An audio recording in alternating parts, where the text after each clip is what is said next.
What we're going to look at next is doing a simple chicken curry. We're going to use onions, we're going to use a bit of leftover capsicum, and we're going to use some nice frozen veg this time. This dish is mainly used for the wet season. When you don't get that fresh vegetable supply, you can use some frozen veg. It has the same minerals, same vitamins as using fresh vegetables.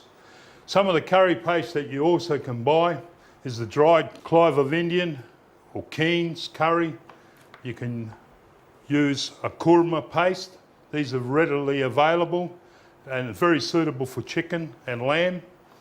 And you also can use the real Thai curry paste. There's a green and a red Thai curry paste for it. Today we're going to use the kurma one. Okay, simple to use. Again, we'll be using the chopped garlic. Okay, this is a good product when fresh garlic's unavailable. First thing we need to do is get the electric frying pan nice and hot, which it is.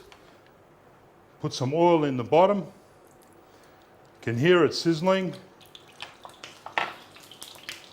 Onions. We don't want the onions brown, but we just want them nice and shiny or sweated off. Now, while that's cooking away, I'll show you the chicken that we're using is the drumsticks.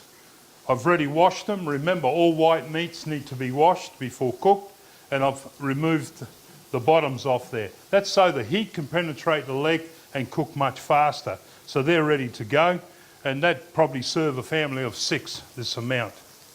Okay, the onions are starting to clear a bit. See that nice shininess you got in the onion? That's ready. We need to put a teaspoon of garlic in. And a teaspoon of garlic is equivalent to about a clove chopped up. Okay, we've got them nicely sealed. Chicken legs to go in.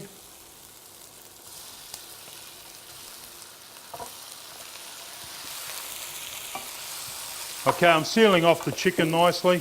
Now, why we seal food off is to stop the blood and the juices coming out of the chicken, or meats, or fish, or whatever we're cooking. Okay, they're getting nicely coated, nicely white. Okay, next thing we do is put the kurma curry in. Now normally, if I'm doing 12 serves, I'll use the whole jar. It's a nice curry, but I'll use only half this time. Now you can smell the fragrance coming out of the curry, the onion, and everything else, mixing them around. All right, the other parts of the chicken that you could possibly use is chicken fillets from the thigh, and the leg you can buy pretty reasonably, and that cuts the cooking time down considerably. All right, that's nicely coated. The next job we do is put some water in. Now, because we're stewing it, we don't want it too watery. We only go halfway with the liquid. That's another little trick. Now the water is going to start breaking it down and making it soft. It's also forming your sauce, okay? And the nice flavours from the curry. Okay, you can see that's coming up a little bit thicker. So what you need to do is add a little bit more liquid at a time, okay? Other things that we could put in here is a lot of fresh vegetables, carrots, celery, the usual, capsicums or whatever.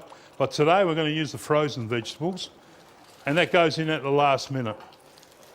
Also, I've got a little bit of capsicum. I can spread that in. Waste not, want not. We can use it all. All right, that's ready for simmering. That'll take 10 minutes to get ready to cook through, and then we'll add the vegetables. Okay, the chicken now has been cooking for 10 minutes or so, simmering down. I'll bring the heat down a little bit more. Beautiful sauce. Now, to test if the chicken's cooked, you need to put a fork into it. Just give it a test. If the fork comes out easy, generally the chicken's nicely cooked, okay, and no blood coming out of it. That's important. Now, put the heat back up again, because we're going to put the vegetables in. Nice sprinkle over the top, and gently mix them in. See the beautiful colour that comes out with the vegetables? The vegetables only need to heat right through. The reason I keep that pan up high, as soon as you put the frozen vegetables in, it slows it down a bit. It'll take a minute or so to heat through. Okay, and our curry's ready to serve. Bit of rice on the bottom of the bowl, sauce over the top, and you got yourself a nice, beautiful chicken curry, quick and easy to make. You can bake it or fry it, never know till you try it. You can even cook it up in a stew. Just roll them in flour and fry them on the stove, or chuck them in the fire and cook them on the coals. Serve with rice and a panic and a tea, some chips and salad, any way will do me.